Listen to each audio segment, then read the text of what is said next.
ថ្ងៃនេះខ្ញុំនឹងបង្រៀនលោកអ្នកវិធីដូរ dry shaft បាទខ្ញុំនឹងបង្ហាញវិធីដោះដូរលោកអ្នកឲ្យបរិយាតាមដើម្បីមិនបាច់ចំណាយលុយទៅលើជាងបាទក៏ប៉ុន្តែសម្រាប់តែអ្នកយល់ដឹងផងដែរបាទគឺការដោះដូរ dry shaft Toyota Corolla 98 បាទដល់ឆ្នាំ2000ខ្ញុំនឹងបង្រៀនលោកអ្នករបៀបដូរបាទ dry shaft បាទទី1យើងត្រូវដូរវាឡើងលើសិនបាទតមកយើងចាប់ដើមយើងដោះ screw វា screw dry shaft និងដោះ screw tie ចេញទាំងអស់បាទដើម្បីងាយស្រួលនៃការយក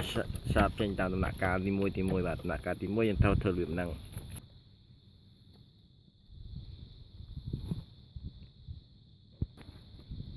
បាទយើងត្រូវដោះជាមួយនឹងសោបាទdriver សោលេខ30បាទ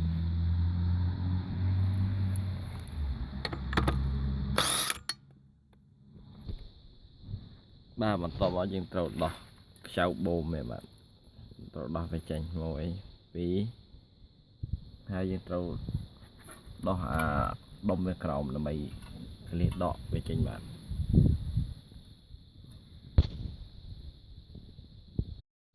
នេះគឺជាយើងត្រូវការដោះវាចេញបាទប្រាំងយើងដោះហើយយើងត្រូវ view នៅដល់នេះដើម្បីងាយស្រួលក្នុងការកុំឲ្យវាបាក់បែកបាទហើយយើងត្រូវដោះអាចball joint បាទត្រូវដោះខ្ចៅវាក្រោមដើម្បីយកចេញស្រួលក្នុងការយក dry shaft ចេញក្រៅបាទនេះវាងាយស្រួលទេបាទនេះត្រូវដោះចំណុចនេះដោះវាពួក Corolla យើងដោះតែ3ក្រោមនេះហើយស្រួលទេបាទនេះគឺជាវិធីរុញឲ្យដោះស្រួលបាទត្រូវប្រើអានេះបាទក្នុងការរុញ dry shaft ទៅក្រោយស្រួលបំផុតបាទ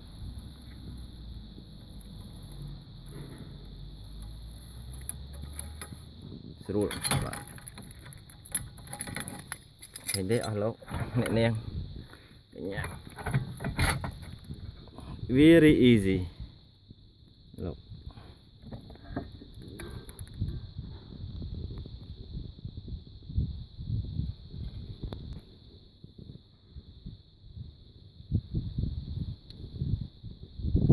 យើងប្រើរបស់នេះរុញទៅ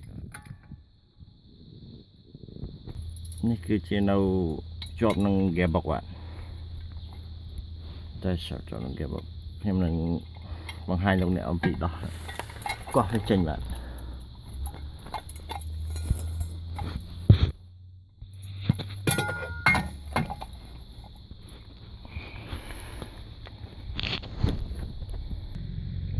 ចទៀតខ្ញុំនឹងដោះវាចេញឲ្យបាទដោយប្រើ hammer វាយដោះវាចេញទៅចេះបាទគឺទៅឲ្យទៅក្រោមវិញបាទភ្លេចប្រែផ្ដាំមួយទៅបើយើងដោះវាហើយយើងកុំភ្លេចប្រហូរប្រេង stimulation វាចេញបើយើងមិនប្រហូរវាចេញទេយើងណាយើងដោះចេញមកវាលិចហើយបងប្អូននេះខ្ញុំឲ្យបាទនេះគឺជាដែលខ្ញុំដោះចេញមកហើយបាទនេះគឺនៅខាងស្ដាំដៃខ្ញុំនឹងដូរខាងស្ដាំដៃមុនហើយខ្ញុំទៅដូរខាងឆ្វេងដៃមួយទៀតបាទនេះគឺជារបស់ brand new បាទដែលទិញតាម eBay បាទគឺមួយ set វា$170បាទនេះគឺជានៅខាងស្ដាំដៃបាទ brand new បាទ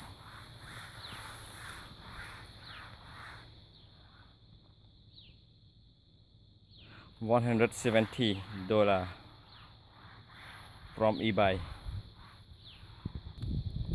from eBay one set បាទនេះគឺជាមួយចំហៀងទៀតដែលនៅខាងឆ្វេងបាទជួយ open like that please បាទនេះគឺនៅខាងឆ្វេងបាទ dry shaft នៅខាងឆ្វេង ប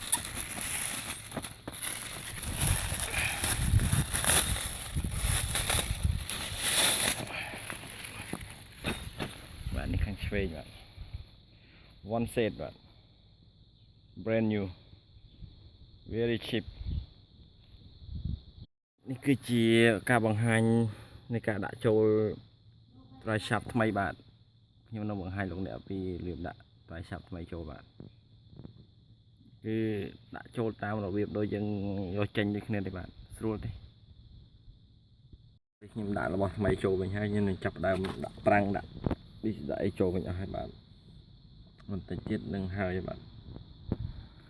2នាទីទៀតបាទដាក់ចូលវិញបដាបដាហើយខាងនេះខ្ញុំនឹងទៅខាងធ្វើខាងឆ្វេងម្ដងបាទខ្ញុំទៅលាក់ដោយវិញហើយបាទពុតដាក់ឲ្យអស់ហើយបាទ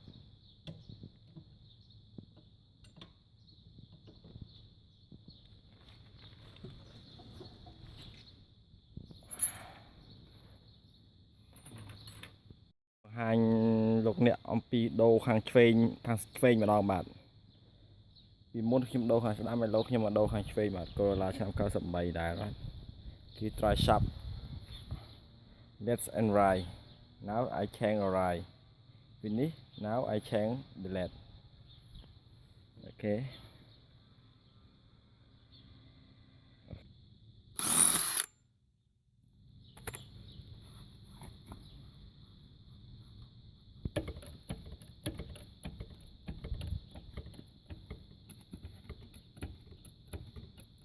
នេះទំនាក់នេះយើងត្រូវដោះបាទគឺដោះវានៅកន្លែងនេះ1 2កន្លែង ball joint បាទកន្លែងយើងមិនបាច់ដោះ ball joint នេះលេងដោះជើងវាសម្រាប់តកូឡាបាទក៏ប្រភេទខុសគ្នាដោះនេះហើយ easy ទេបាទហើយលើកវាចេញមកស្រួលទេបាទបន្ទាប់មកយើងត្រូវដោះដងបូមវាដើម្បីងាយស្រួលក្នុងការហូត dry shaft ចេញក្រៅបាទយើងត្រូវដោះចំណុចនេះបាទគឺចំណុចនេះបាទយើងត្រូវដោះនៅចំណុចនេះគឺបាទចំណែកវាទៀបក៏មកថាយើងត្រូវប្រើសោយ17ដូចគ្នា19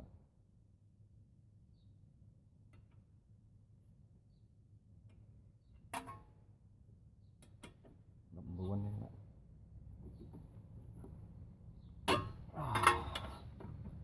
very strong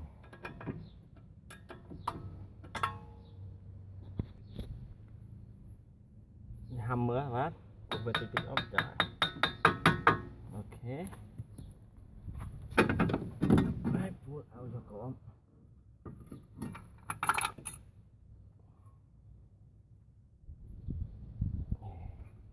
ស្រួលទេបាទឃើញទេ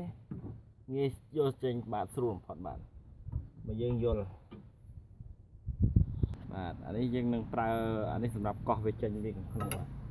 យើងត្រូវកោះវាចេញទេដើម្បីយើងយក dry shaft ចេញក្រៅងាយស្រួលបាទ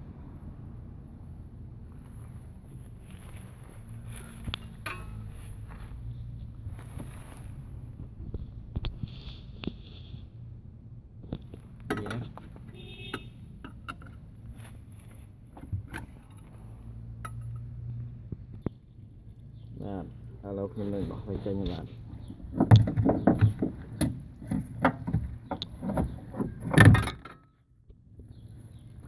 សូមផ្ដាំបាទបើយើងដោះហើយយើងត្រូវប្រហូរប្រេងវាចេញសិនណាជៀសវាងការហូរប្រេងចោលទៅទេបាទខ្ញុំនឹងបង្ហាញបាទនេះគឺជា dry shaft ដែលយើងដូរមកនេះគឺជា brand new ថ្មីបាទនេះគឺថ្មីនេះគឺជារបស់ចាស់វាដែលវាពេលយើងបើកទៅសន់ងូឡត់ដូចសំឡេងយន្តហោះអញ្ចឹងបាទអានេះគឺបញ្ហាមកពីវាខូចឬមួយក៏វាខូចវានៅក្នុងនេះខ្ញុំទិញថ្មីបាទ brand new this one second and old one នេះខ្ញុំនឹងបង្ហាញបងប្អូនឲ្យអំពីថាបើកដាក់ដើម្បីដាក់ switch time ខ្មែរហៅថាខ្លាញ់គោបាទដាក់ខ្លាញ់គោ time ដែលយើងទិញមកថ្មីបាទជួនកាលវាដាក់មកតិចពេកយើងអាចដាក់បន្ថែមទៀតវាបានល្អដែរបាទ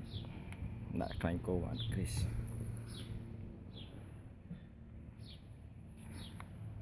put more grease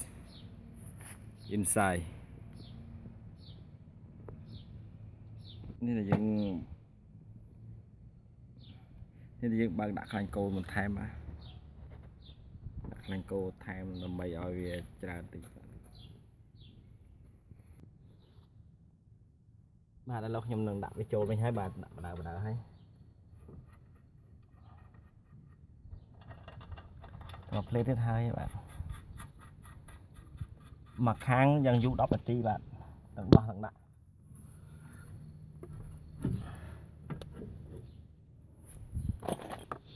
នេះយើងទៅដាក់បាទ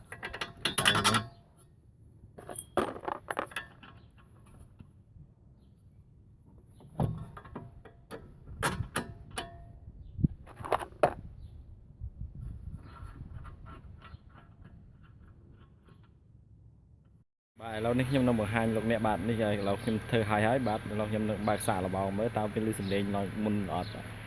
បាទឥឡូវខ្ញុំនឹងរៀបចំធ្វើដំណើរចេញទៅហើយនេះគឺហើយបាទដែលខ្ញុំដាក់កង់សងខាង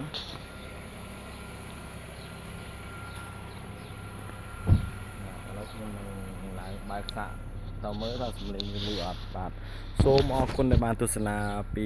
ដើមរហូតដល់ចប់ដល់មានអ្វីប្លែកខ្ញុំនឹងមកហោះជូនលោកអ្នកឲ្យបានទស្សនាតែសូមអរគុណជួយ Subscribe និង Like ផងបាទសូមអរគុណ